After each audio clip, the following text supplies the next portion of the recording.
Hola mis amigos, bendiciones para todos. Hoy le voy a responder al amigo Adrián Fernández, 32, quien está haciendo una pregunta. Y él dice, ¿cómo se dice Dios te bendiga en Guayunaiki?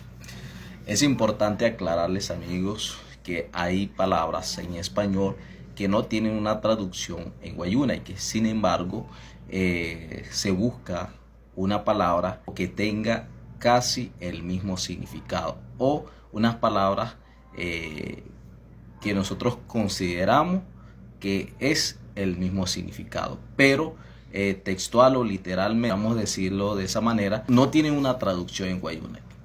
En este caso, Dios te bendiga en Guayunaiki sería Ape chicasa anas mareigua pumen.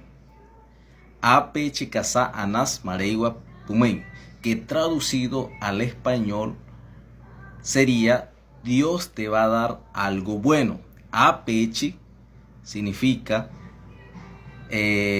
va a dar, Él va a dar algo bueno. En Guayunaiki sería Casa Anas. Apechi es Él va a dar. Casa Anas significa algo bueno. Pumain significa para ti.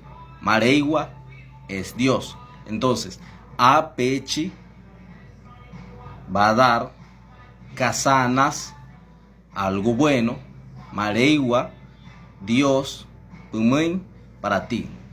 Dios te va a dar algo bueno. Dios te bendiga. O también puede decir Mareigua, Dios te va a dar, que es Apechi. Casanas, algo bueno.